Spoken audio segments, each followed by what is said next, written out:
બીજેમ લગાવા છે? હા હા ચાલુ કરી દે ભાઈ આપી પેન ડ્રાઈવ मैं इधर किसी के फट्टे में टांग अड़ाने को नहीं करना है।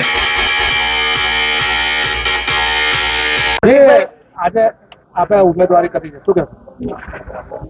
મહાનગરપાલિકા નડિયાદ 2026 નું પ્રથમ ઇલેક્શનમાં મેં અને અમારા બીજા અન્ય વોર્ડના ઉમેદવાર આઝાદભાઈ એસકે બારોટ, મારા વોર્ડના મહિલા ઉમેદવાર, અમે બધાએ આજે નડિયાદના વિકાસ માટે, નડિયાદને આગળ લાવવા માટે, દરેક વોર્ડને આગળ લાવવા માટે, ભ્રષ્ટાચારને નાથવા માટે, તૂટેલા રોડને સરખા કરવા માટે, કચરાના ઢગલા ચોખ્ખા કરવા માટે, સરકારની ગ્રાન્ટ 100% વપરાય તેના માટે, લોકોમાં ભય દૂર થાય તેના માટે, ધાક ધમકીઓ લોકોને ઓછી મળે તેના માટે, અમે રોજગારી માટે, અમે આરોગ્ય માટે, અમે શિક્ષણ માટે, નડિયાદના વિકાસ માટે અમે લોકોએ આજે મજબૂતાઈથી ઉમેદવારી કરી છે. મેં નડિયાદમાં 52 વોર્ડમાં 13 વોર્ડમાં 52 ઉમેદવાર ઊભા રાખ્યા છે. બસ મારું એટલું કહેવું છે, જે રીતે દેશનો વિકાસ થઈ રહ્યો છે તેવો મારા નડિયાદનો વિકાસ નથી થઈ રહ્યો. 100 રૂપિયાની ગ્રાન્ટ આવે છે, 30 રૂપિયાનું કામ થાય છે. નાના કુમનાથ રોડ તમે જોઈ શકો છો. બાંકડા જમીનની અંદર લેવલ અંદર દાટી દીધું છે. ચારે બાજુ ખાડા છે. નડિયાદ મહાનગરપાલિકામાં કર્મચારીઓના પીએફના પ્રશ્ને મોટો ભ્રષ્ટાચાર છે. કોઈ અધિકારી કોઈ યોગ્ય સૂચના અને માર્ગદર્શન નહીં મળવાના કારણે પ્રેસ કરી શકતું નથી, યોગ્ય નિર્ણય કરી શકતું નથી. મોટા પાયે લોકોને લઘુત્તમ વેતન ચૂકવવામાં આવતું નથી. ફિલ્ટ્રેશન પ્લાન્ટનો પ્રશ્ન છે. વર્ષ 2007ની અંદર આ પ્લાન્ટનું ખાતમુહૂર્ત જ્યારે ત્યારે અત્યારે હાલના દેશના વડાપ્રધાન ને જે તે સમયના ગુજરાતના મુખ્યમંત્રી શ્રી અને ત્યારબાદ બીજા 2 મુખ્યમંત્રીશ્રીઓ દ્વારા કરવામાં આવ્યું હતું. ગ્રાન્ટ આવી કરોડો રૂપિયાની, પરંતુ ભ્રષ્ટાચાર શબ્દ નડિયાદના અધિકારીઓ અને નેતાઓને ગમતો નથી, એટલે ગોટાળો શબ્દ વાપરું છું. મોટા કરોડો રૂપિયાના ગોટાળાના કારણે આ ફિલ્ટ્રેશન પ્લાન્ટ નડિયાદના 40% 50% વિસ્તારોમાં પહોંચ્યું નથી. લાઇટો નડિયાદની અંદર 50% જગ્યા ઉપર બંધ બોલે છે. અધિકારીઓ પોતાની બુદ્ધિનો ઉપયોગ નથી કરતા, કારણ કે તેમને જેટલું સૂચના અને માર્ગદર્શન મળે ને તેટલું જ કામ કરે છે. જો એ પોતાની એસી કેબિન છોડીને બહાર આવે તો નડિયાદનો વિકાસ થઈ શકે છે. નડિયાદ અને આણંદ બંને એક સાથે મહાનગરપાલિકા બની આજે આણંદ વિકાસની તરફ હરણફાળ ભરી રહ્યું છે, જ્યારે મારું નડિયાદ ભ્રષ્ટાચાર તરફ આગળ વધી રહ્યું છે, ખાડા નગરીમાં આગળ વધી રહ્યું છે.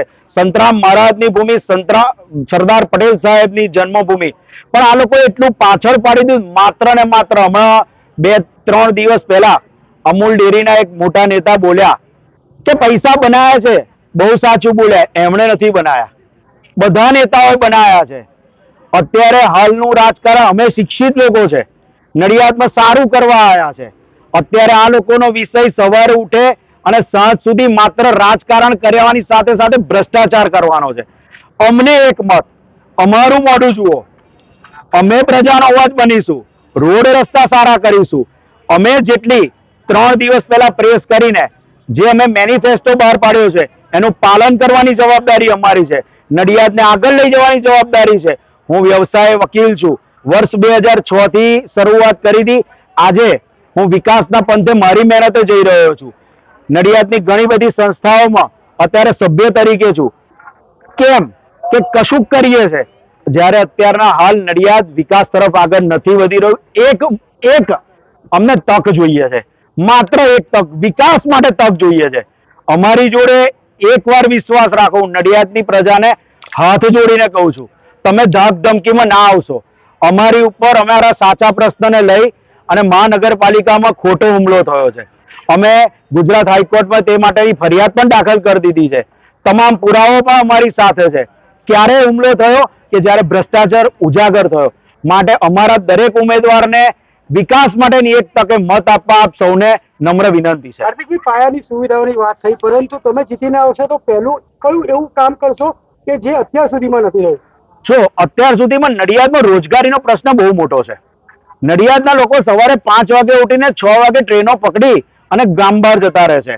અત્યારે 50% સોસાયટીઓ ખાલી છે. છોકરું 10મા ધોરણ પછી નડિયાદમાં રહેવા તૈયાર નથી, બધું વિદેશ બાજુ હતું. એનું કારણ શું? નથી ડેવલપમેન્ટ. રોડ રસ્તા સરખા કરીશું. જે આખા ગામમાં અત્યારે રખડતી ગાયોના પ્રશ્ન છે, મહાનગરપાલિકાના ભ્રષ્ટ વહીવટદારોના કારણે અમે ગૌચર વાડા ઉભા કરાવડાવી, જે સરકારી જમીનો પર કબજો છે એ દૂર કરાવડાવી, એમને યોગ્ય જગ્યા અપાવડાવીશું. ગૌ પશુપાલકો જોડે ચર્ચા વિચારણા કરી તેમની સાથે રહી અને આ પ્રશ્ન ફરી ઉદ્ભવે નહીં તેના માટે અમે આગળ વધીશું. રોડ રસ્તાની સાથે સ્ટ્રીટ લાઇટના પ્રશ્ન છે, ગંદકીના પ્રશ્ન છે. તમે અત્યારે જોઈ રહ્યા છો નડિયાદના નેતાઓએ વિકાસના નામે દુકાનો તોડી નાખી. કેમ કે કાંસની અંદર પાણી નથી જતું. આખું ગામ જોવે છે કે એ કાંસ વરસાદી પાણીનો છે, એ કાંસમાં ગટરના પાણી છે. એ કોના પાપે? તમે 30 વર્ષથી શાસન કરો છો, 30 વર્ષથી, તો ગટરનું પાણી આવ્યું ક્યાંથી? માત્ર શાસનમાં તમે ભ્રષ્ટાચાર કર્યો, તમે વિકાસ તમારો કર્યો છે, મારા ગામનો વિકાસ નથી કર્યો. સરદાર પટેલ સાહેબને ત્યાં અત્યારે જે ભીત ચિત્ર કરવામાં આવ્યા, આ 30 વર્ષમાં કેમ ના કરવામાં આવ્યા? 30 વર્ષ બાદ જ તમને અત્યારે કેમ કાંસ યાદ આવ્યો? બોમ્બે, બરોડા, અમદાવાદમાં પણ કાંસ છે, પણ વરસાદી પાણીના કાંસ છે, જ્યારે અહીં ગટરોના કાંસ છે. કરોડો રૂપિયા અત્યાર સુધીમાં નડિયાદ શહેર કોંગ્રેસ દ્વારા 85 આવેદનો આપવામાં આવ્યા છે. એમાંથી 83 આવેદનોના કામ થયા છે. જે કોઈ નેતા, ભાજપનું જે કોઈ નેતા, હું પક્ષપાત નથી કરતો, અત્યારે ભાજપના 85% નેતાનો સાથ સહકાર છે, એપ્રિશિએટ કરે છે કે ભાઈ તારાથી કામ થઈ રહ્યા છે. અધિકારીઓનો પણ હું આભાર માનું છું, પરંતુ 85 આવેદનોમાંથી 83 આવેદનો કામ મારા થયા છે. મુખ્યમંત્રી શ્રીની ઓફિસથી પણ લેટરો આવ્યા છે, કામ થયા. જેને કોઈ પણ ડાઉટ ઉભો થતો હોય ભાજપ વાળાને, તેનો બતાવવા તૈયાર છું, ઉજાગર કરવા તૈયાર છું. કોવિડના કાળમાં નડિયાદના નેતાએ નડિયાદ છોડી દીધું હતું. હું પ્રજાની વચ્ચે છું, અનાજની કીટો આપી છે, હોસ્પિટલોમાં રહ્યા છે, બધા ફોટા પુરાવા છે, પરંતુ અમે કોઈની મજબૂરીનો લાભ નથી લીધો. આ બધા જ પુરાવાઓ છે. જ્યારે જેને જોઈતા હોય ત્યારે બતાવે. હું પ્રજાનો દીકરો છું, હું એક બ્રાહ્મણનો દીકરો છું, કશુંક સારું કરવા આવ્યો છું, કશુંક સારું કરીને જઈશ. એક તક આપજો, એક વાર વિશ્વાસ રાખજો. જો કામ ના થાય ને તો ફરી ક્યારેય તમે અમને ના અપનાવજો. એક મત આપજો, અમારા દરેક ઉમેદવારને જીતાડજો.